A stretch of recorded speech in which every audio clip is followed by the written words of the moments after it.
In the vast blue expanse of the Pacific Ocean lies a tiny speck of land, an island nation named Nauru. For centuries, it was a world unto itself, a true paradise hidden from the wider globe. Imagine a place no larger than a small city airport, a single island so minuscule you could walk its entire coastline in just a few hours. This was Nauru, the world's smallest island republic, a place of extraordinary natural beauty. The island was ringed by a brilliant coral reef, which protected a narrow, fertile coastal strip where generations of Nauruan people built their homes, cultivated their gardens, and lived in harmony with the sea. Life was simple, sustained by the ocean's bounty, and the tropical fruits that grew in abundance. The interior of the island was its true jewel. A dense, thriving tropical forest covered a central plateau, creating a canopy of green that teemed with life. Here, majestic tomano trees stood tall, their branches providing shade and sanctuary for native seabirds. The air was filled with the calls of noddies and frigate birds, who nested in the lush vegetation. This forest was the heart of the island, a vital ecosystem that had developed over thousands of years. The Nauruan people understood its importance, using its resources sustainably, and weaving its stories into their culture.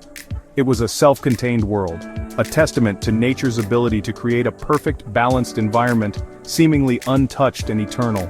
This idyllic existence, however, was built upon a geological secret, a hidden treasure that lay just beneath the forest floor. The island's unique history, shaped by millennia of seabird activity, had created something incredibly valuable. Over countless generations, the droppings from vast colonies of seabirds, known as guano, had mixed with the island's limestone base. This slow, natural process created one of the purest and most concentrated deposits of phosphate rock found anywhere on Earth. Phosphate is a vital ingredient in fertilizer, a substance that helps crops grow strong and plentiful, and the modern world was beginning to hunger for it. The discovery of this resource at the turn of the 20th century marked the beginning of a profound and irreversible transformation for Nauru. Prospectors from distant lands arrived, their eyes fixed not on the island's beauty, but on the wealth that lay buried within its soil. They saw the green forests not as a home for wildlife, but as an obstacle covering a vast subterranean fortune. The stage was set for a dramatic change, one that would lift this tiny, isolated nation to unimaginable heights of prosperity, but at a cost that no one at the time could possibly foresee. The story of Nauru was about to be rewritten, not by its people but by the very ground beneath their feet. The moment mining began, Nauru's destiny was altered forever.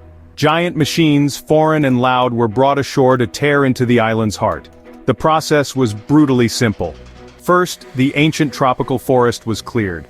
The magnificent tomano trees were cut down, and the intricate web of life they supported was simply brushed aside. Then, powerful excavators moved in, scooping away the thin layer of topsoil to expose the rich seams of phosphate rock below. This precious material, the fossilized wealth of ages, was then dug up, crushed, and loaded onto ships destined for farms in Australia, New Zealand, and beyond. In a geological blink of an eye, what nature had taken millennia to create was being extracted and exported. As the phosphate sailed away, incredible wealth sailed in.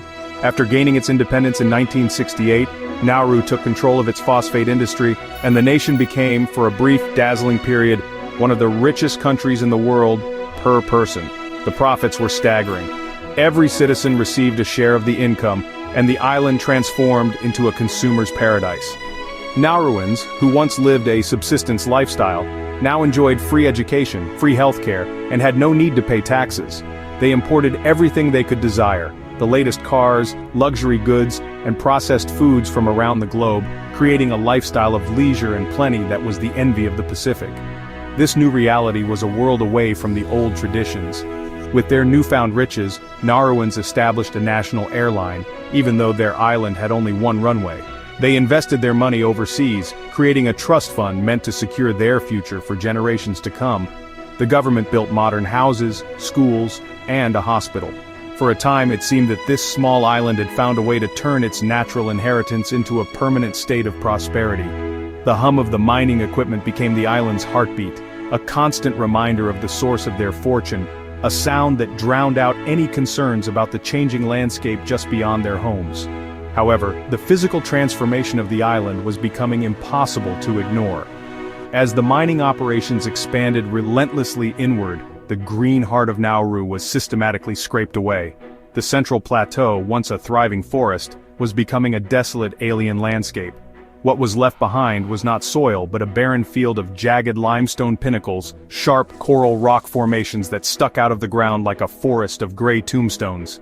These pinnacles, some several meters high, were what remained after the phosphate had been gouged out from between them, rendering the land completely useless for agriculture or habitation. The island was being hollowed out, its living core replaced by a dead, rocky wasteland.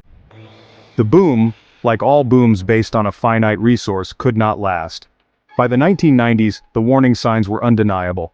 The high-grade, easily accessible phosphate deposits that had fueled Nauru's incredible wealth were nearly gone. The giant excavators began to fall silent, their work almost complete. The immense profits that had once flowed into the nation's coffers slowed to a trickle, and then stopped altogether. The very engine of the Nauruan economy had run out of fuel. The trust fund, which was supposed to provide for the people indefinitely, had been catastrophically mismanaged through risky investments and corruption. The billions of dollars it once held had vanished, leaving almost nothing behind. The collapse was as swift as the rise was spectacular. The dream of perpetual prosperity evaporated, replaced by a harsh and sudden reality. The imported lifestyle that Nauruans had grown accustomed to became impossible to sustain. The national airline, once a symbol of pride, went bankrupt, its planes repossessed. Government services, once free and abundant, crumbled. The hospital ran out of essential medicines and the schools fell into disrepair. The people, who had not needed to work for generations, suddenly found themselves with no jobs, no income, and a landscape that could no longer support them. The world's wealthiest nation was now facing bankruptcy. In the face of this economic crisis, the Nauruan government turned to desperate and unconventional measures to generate income. For a brief period, the island became an offshore tax haven, attracting foreign money of questionable origin. It also became notorious as a center for illegal money laundering for criminal organizations. These ventures brought some money into the country, but they also damaged its international reputation.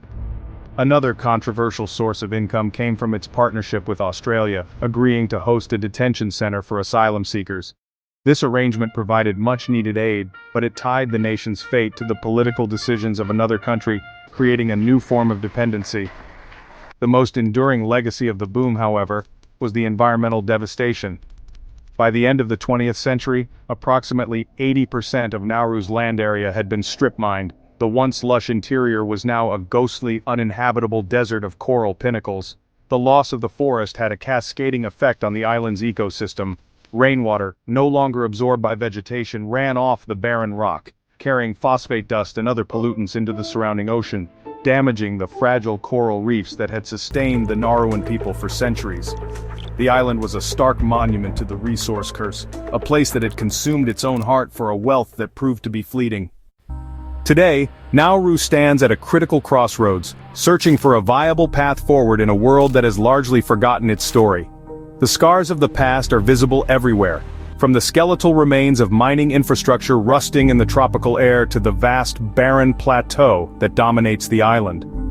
The people of Nauru are left to grapple with the consequences: a shattered economy, a public health crisis driven by the shift to an unhealthy imported diet, and an environment stripped of its natural resilience.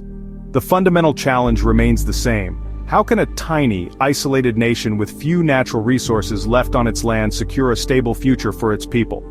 Once again, the nation is looking beneath the surface for its salvation, but this time, the focus has shifted from the land to the deep ocean.